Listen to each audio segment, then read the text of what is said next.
here, and I would want to receive an update, and I would receive that as a summary for the meeting. I don't think that we have to vote on any items for Angela, but it would be good if Angela just gave us an update. And the other thing is we wanted more information on some of the vaping initiatives. Melinda, is that correct? I think that was Judith. Yes, well, Judith. Okay.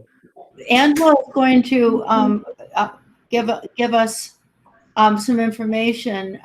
As I mentioned to you, the vaping, the grant is due the end of July.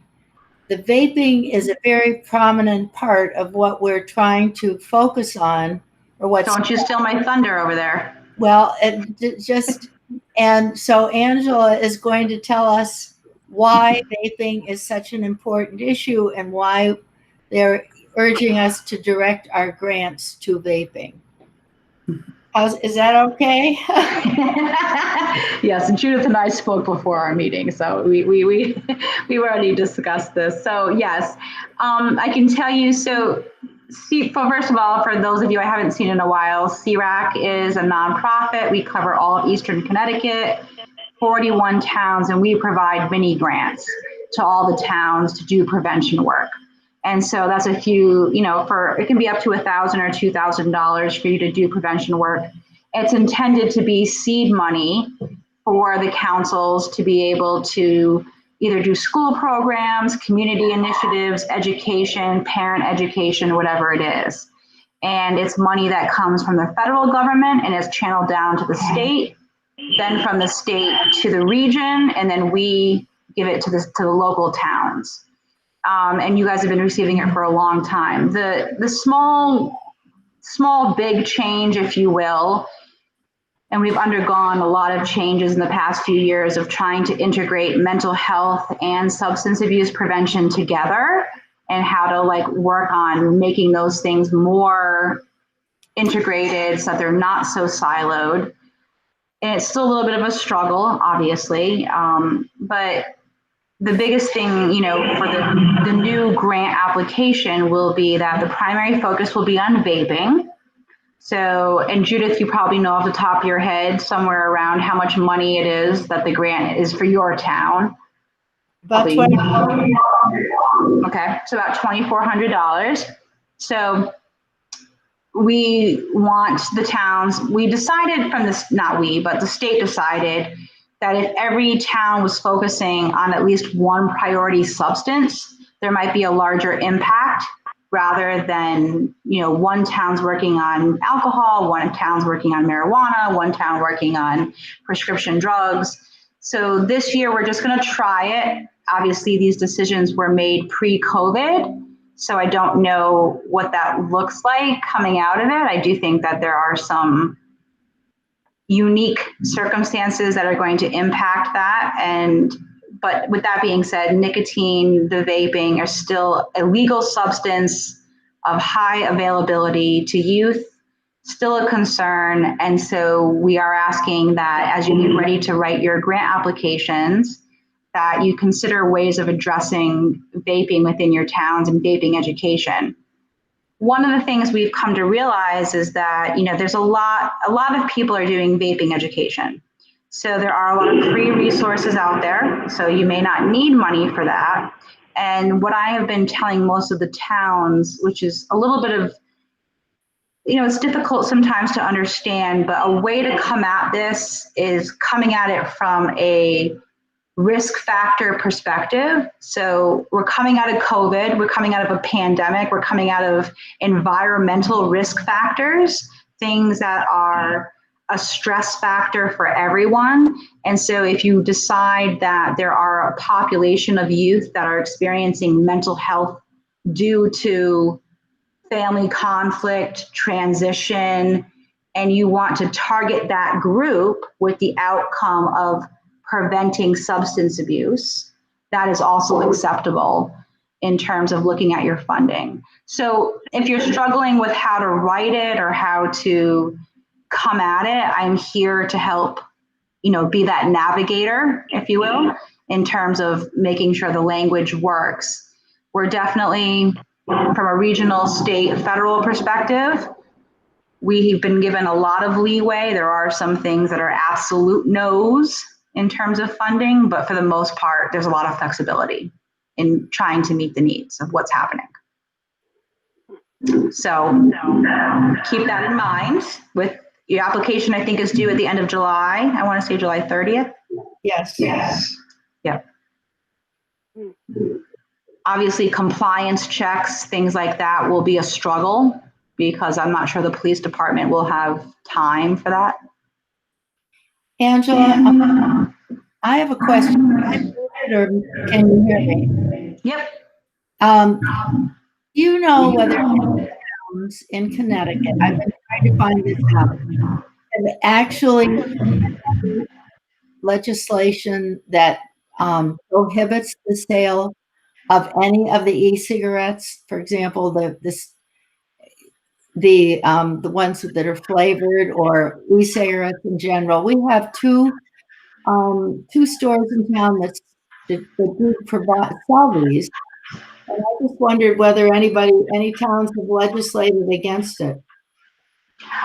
I think there is legislation at the state level against it because the vaping package included a huge package that included marketing, and it raised the age to 21. Okay. So it's probably a compliance and an enforcement issue, and they just don't have the time right now maybe to enforce.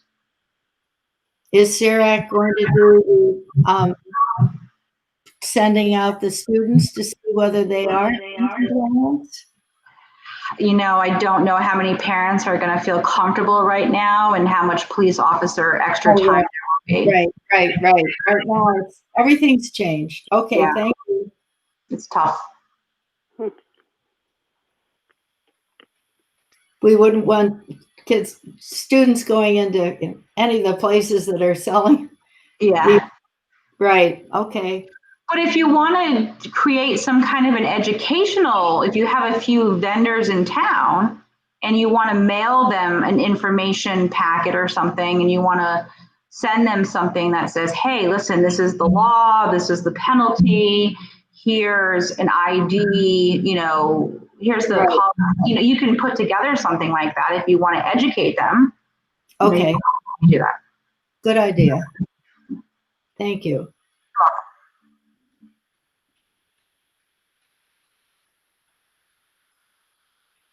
Angela, a few years ago, Scott Arsenal gave us a wonderful presentation about what he did as a, you know, as a state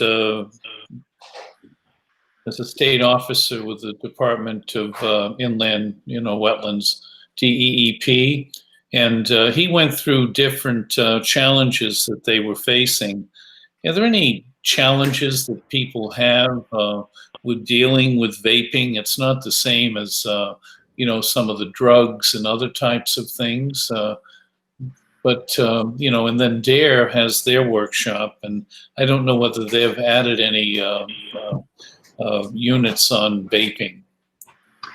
Yeah, you know, Adam, I think if I had to speak personally and professionally over the last 10 years, I think what I've seen is that the challenge is the lack of education around nicotine. You know, there was a tobacco movement, and that was wonderful with cigarettes and pollution and cancer and that sort of part of it. But that movement really didn't speak so much to the addiction of nicotine as the addictive substance. And so this rise now with vaping and the addiction to nicotine, we just have to make sure that, yeah, there's a risk of vaping for respiratory and concerns, and you've seen the cases in the news about whether it's vitamin E and acetate and all these different things, but they're still not hitting, even here we are, how many years later, still not hitting the key component of the addiction of nicotine. And that's probably something that's missing from curriculums, missing from DARE programs, missing from education as a whole, that nicotine in these substances is the addictive substance. Okay. The reason I'm bringing this up is I have an ulterior motive. We've just talked about this new theme with vaping, and we have curriculums and other things, and using the funds to have some of our science teachers look through the curriculum and to see what kinds of lessons could fit into the health curriculum with regards to vaping, and to utilize that, and then come and report back to this board about some possible, follow-up types of activities that could reach out to parents and to students, and what kind of communications we have, because it looks like we're looking for something, and I always like to look at what we're already doing and to see how things fit in. And you just mentioned what we did with the nicotine and some of the workshops, and there was some successes with that. So how can we reach into what we're doing now and look at ways to enhance opportunities to help people understand? Absolutely. I think you have to make sure these curriculums don't lose sight of the nicotine addiction. I So think,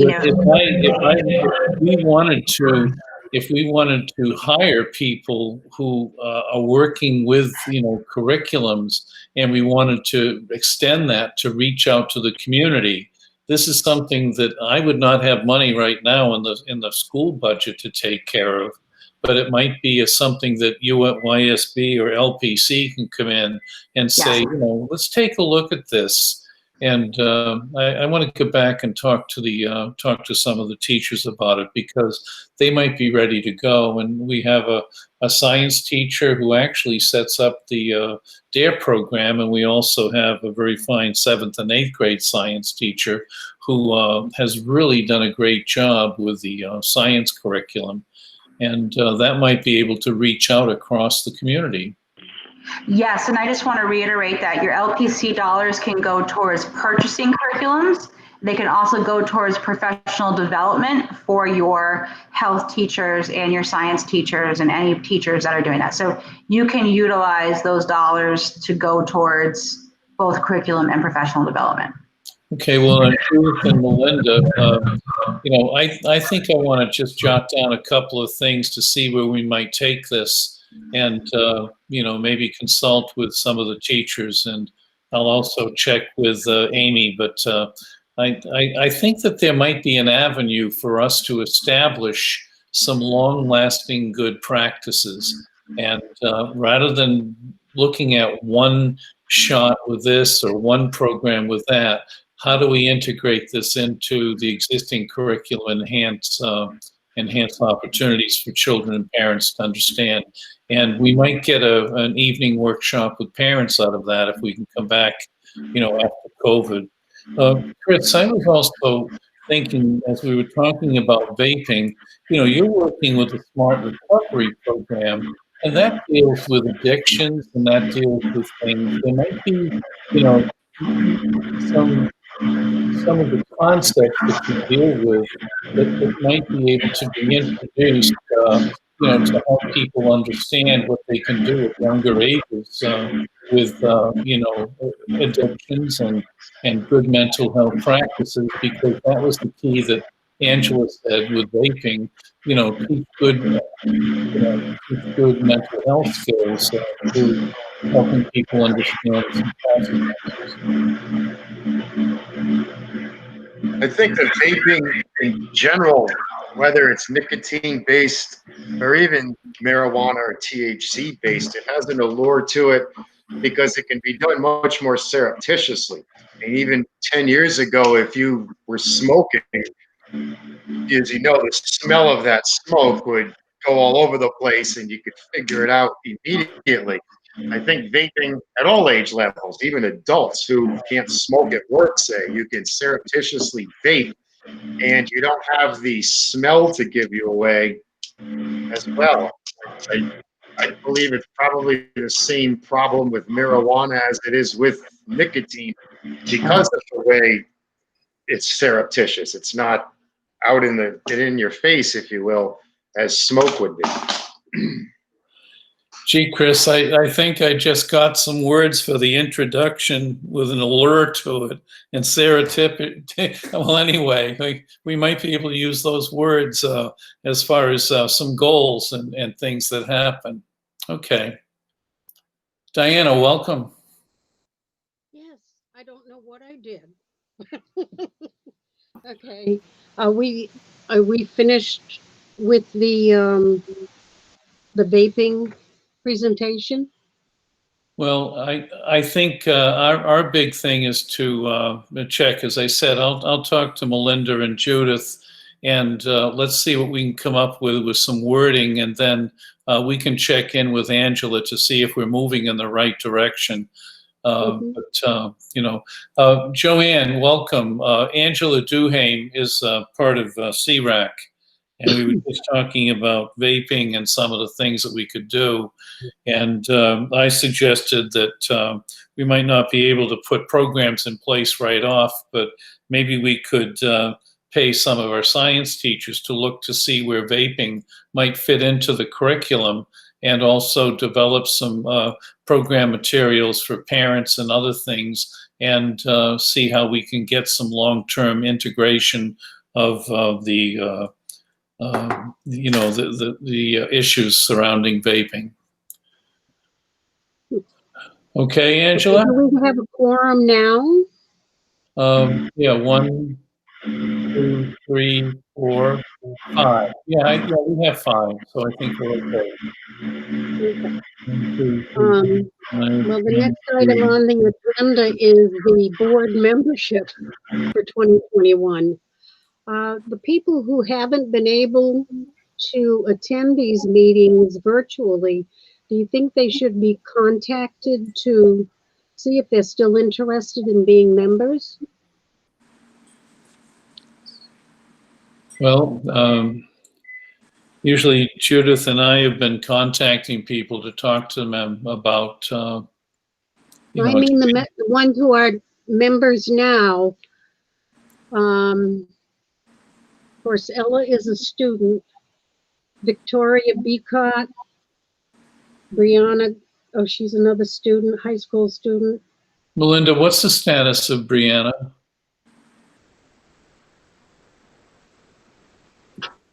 Brianna Graham. She was off last year. Okay, so she's off, Diana. Okay. And So then do we need to be looking for new students, maybe? We have Ella and Anna. Okay. Do they know about these meetings? Should. I know Anna has a job. Yeah. Okay, all right. And then I moved Hasn't been at Allison Page up to the membership, but she should really be the CC copy. So she's not really a board member, but she's attended board members. So if you look 1, 2, 3, 4, 5, 6, 7, 8, 9 members, we have 5 people here. That gives us a quorum. And we'll look to see how we can expand the board membership for the next meeting, okay? Okay. All right, then we need to review the minutes of the June 11th meeting. Angela, did you get a copy of the minutes? You're mute. I think I have a copy. And we'll continue sending those to you so you can follow our work, okay? Okay, my trouble is I don't know with classes in the fall if I can commit full time going Well, forward. that's fine, as long as you, I mean, I really appreciate your coming to visit with us now, and you've helped us, quite a lot, so.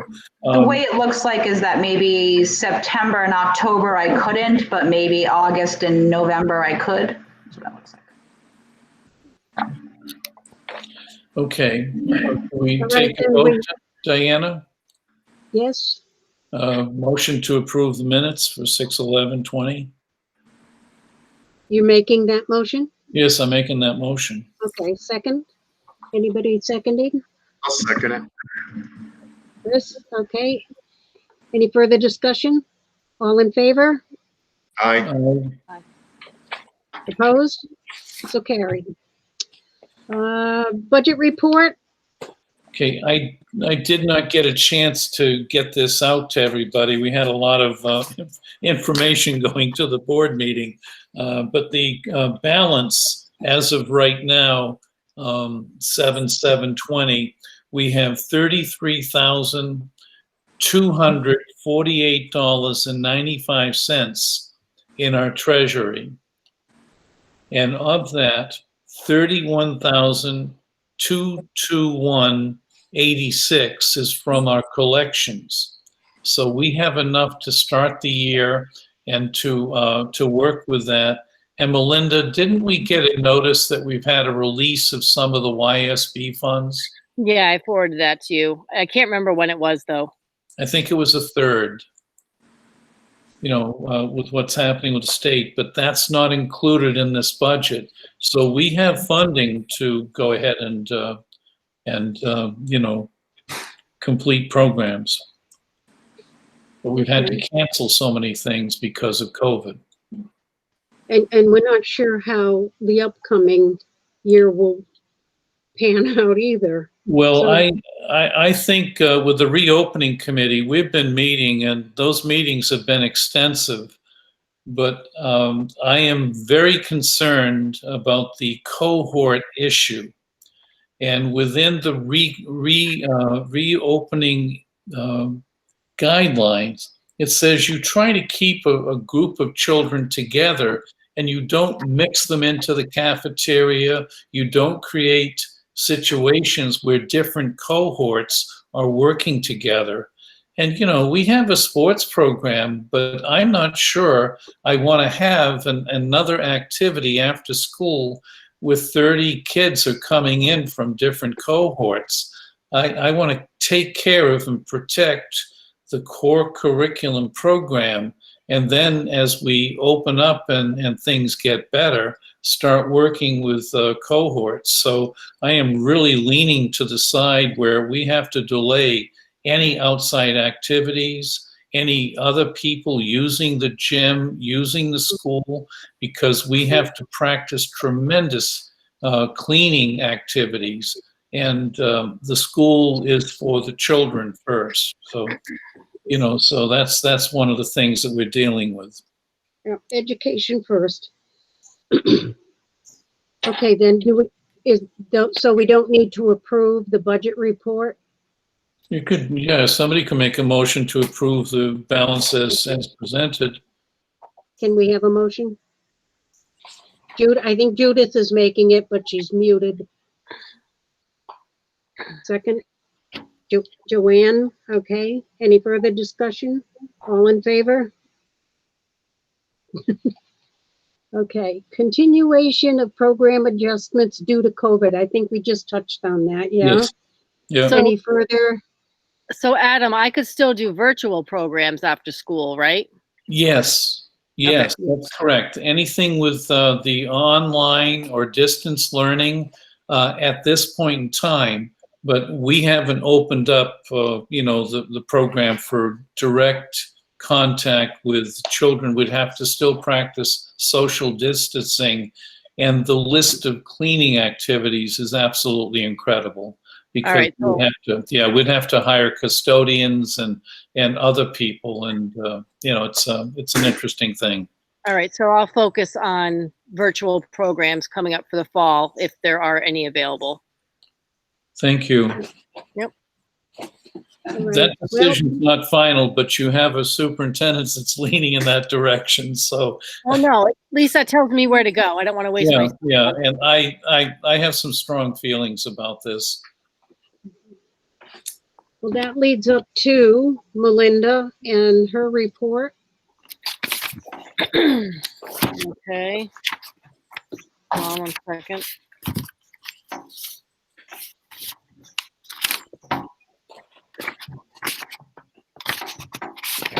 All right, so I've been talking to New England Science and Sailing, and they are offering an outside paddleboarding, kayaking program for the summer. So I've talked to Tracy. The first one would be at Finn Beach, it'd be July 29th from 9 to 11 a.m. right out of Finn Beach. I did talk to Tracy about that because there's different rules for Finn Beach right now. She said as long as we got there at 9 o'clock and, you know, got out at 11, that was fine. I also talked to Lindy from the Department of Economic Community Development, and she said traveling by bus with a maximum of 10 students, 2 chaperones, and a driver is doable. All students, everybody has to wear a mask. And then, so the program is $450. We have a $325 credit, so the cost of the first trip would only be $125. So parents would have to sign a NEST participation agreement.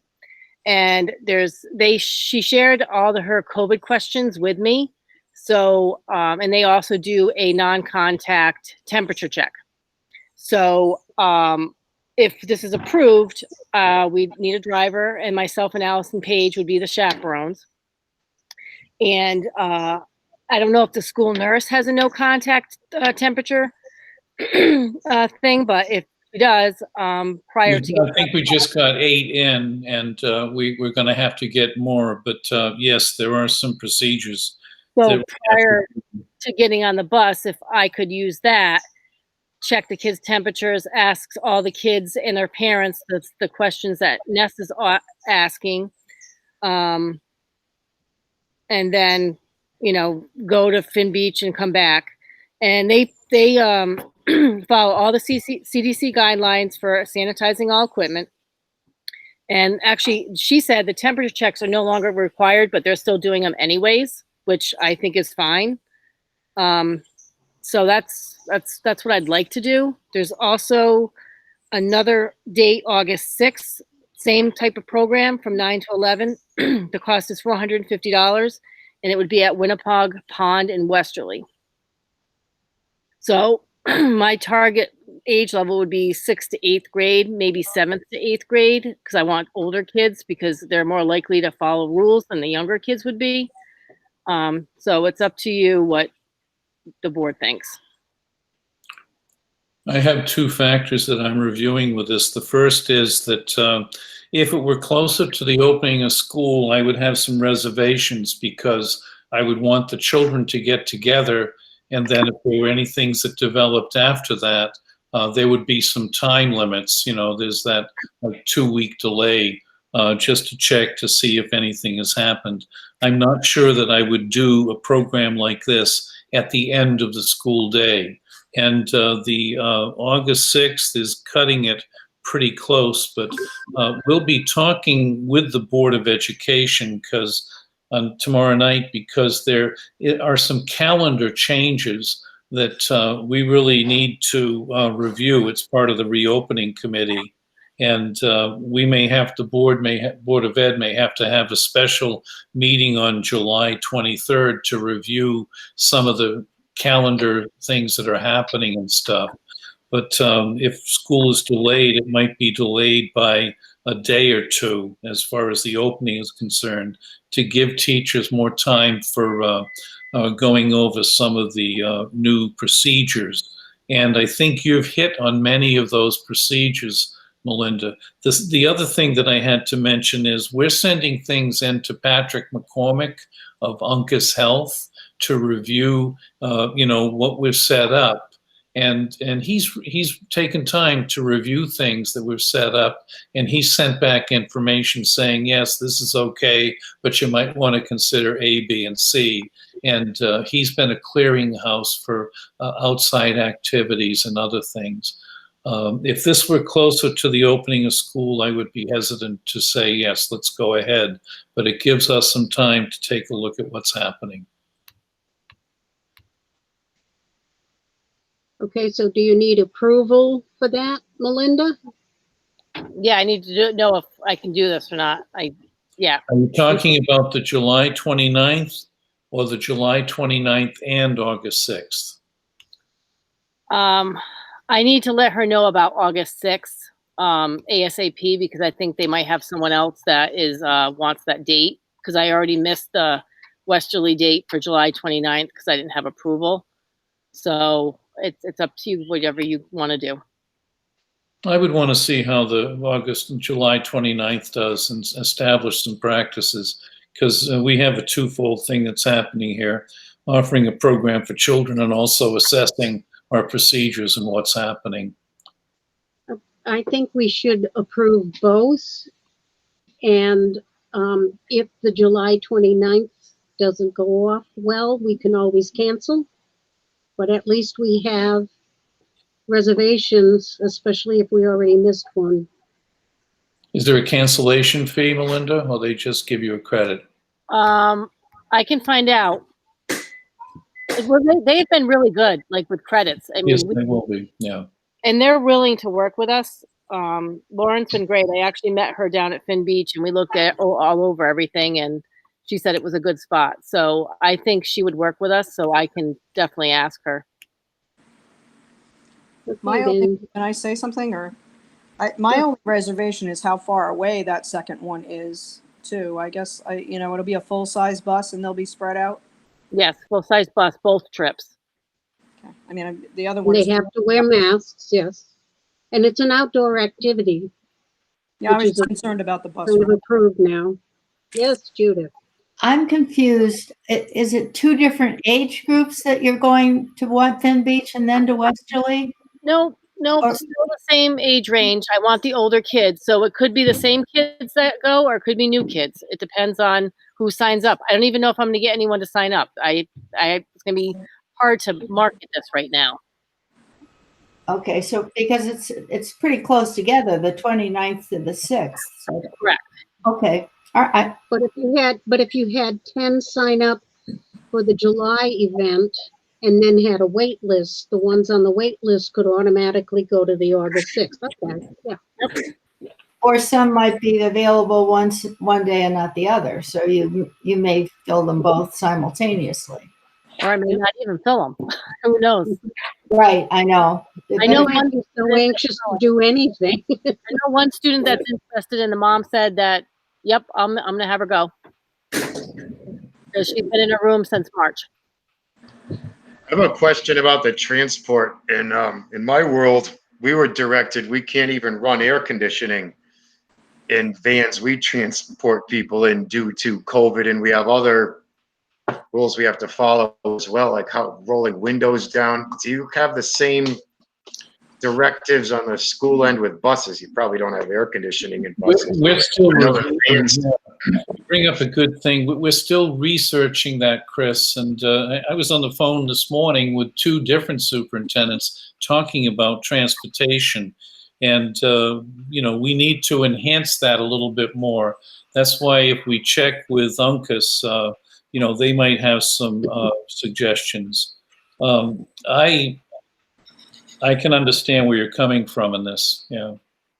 The large bus does not have air conditioning. It's only the smaller ones. Right. The directive from the governor is that he's going to allow buses to be loaded and not require some distancing. And that's what they're reviewing right now. But we surveyed, and there was the survey that we did with, I think it was with 70 families, came up with 28% of the families needed to have transportation. The others, if they had to, they might want to drive. They might want to choose to do that on their own. So, there's some things that are developing to help us with the reopening. But we have to provide transportation, and that's a given. Where did you get your rules, Chris? DDS, Department of Developmental Services. Can kids bring themselves to these events? I'm fine with that. Okay. That would always be an option, yes. Parents, driving their children, yeah. Many would probably feel more comfortable with that, actually. Right. Maybe on the sign-up form, you get them to sign off which one they're going to do, and then better. Yep. That's fine. The temperature check still has to be done, though. They'd have to someplace along the line. Well, I would only vote for a motion that said, okay, let's try the July 29th and explore interest in August 6th. And if there is enough interest, we can decide based on what Chris said with transportation requirements and what is happening with UNCUS with their recommendations. Seek to offer the second August 6th program only after that criteria was met. Is that a motion? Sure, I'll make that a motion. I was hesitant to do this, even one program, but based on what we've talked about, but Chris brought up a good point about some of the regulations. And then I like the idea that Kate brought up about parents driving on, parents being able to supply transportation. Okay, that's a motion. Is there a second? Second. Joanne? Any further discussion? All in favor? Aye. Aye. Anything else, Melinda? So I'll cancel Is there August. anybody that might be opposed to the motion? Is anyone- I would like to at least abstain. Okay. Yep, that's an option. Anyone else? Okay. Yeah, Dee Dee, I'll write up the parameters that I talked about in that motion because I listed a number of things. And Melinda, I'll see what I can get to you, and maybe we can write something and then send it over to Patrick McCormick to get his things. And then Chris, you had some bus regulations that were coming out of your organization. We don't have buses, we use vans, and we were told, and things are changing daily. Yes, they Air are. Yeah. conditioning and vent fans and things like that were not to be used, which it's pretty brutal. And as you know, it's going to be in the 90s. We're actually opening up to program participants on our end next week. And Okay, well, it's just, wow. I think they're afraid of the recirculating air. Absolutely, it makes sense. Yeah. The windows being open is a lot safer than having a closed van with, even if you were not recirculating the air. Okay, so we have everyone's approval, and Judith has abstained. yes. So the motion carries. Anything else, Melinda? The Youth Service Bureau Fishing Derby. Mark Simmons and I are currently looking into that for the tricentennial. I spoke to Mark Darren from Patchogue, and also I contacted Ryan from Friends of the Patchogue Forest. I was told that we can purchase fish. Ryan gave us ideas where, just in case social distancing is still in place, he said to start like mid-April, give or take, right kind of when fishing season starts. And he said that we could do like numerous locations and just take a picture of your fish and open it up to ages up to 16 and just give out plenty of prizes. And Mark and I are going to meet in a couple weeks to discuss a date and just kind of brainstorm on how we want to make this work. Okay, this is for The tricentennial. YSB or? YSB. Okay, okay. YSB But that's not April until next year. 2021. Yep. It's not until next year, right? Yeah. So I'm just letting you know because I got a message from Vicky asking me if YSB was still going to be doing the fishing derby, and I said yes. So. Yeah. Well, the Tricentennial Committee does not have very much participation. Yeah. So I'm trying to. Do you have anything else for the YS? Okay. I submitted the CREC report to Adam and yourself. So whenever you want to sign that, or if you need me to do something, the end of the year report, I'm waiting for information from Darlena, and Judith is working on the CREC application. I have a question, Melinda. At a prior meeting, we talked about the fishing program where virtually we could drop off materials to the kids and they could make the lures and take the classes virtually and then have the fishing with social distancing. Is that still an option?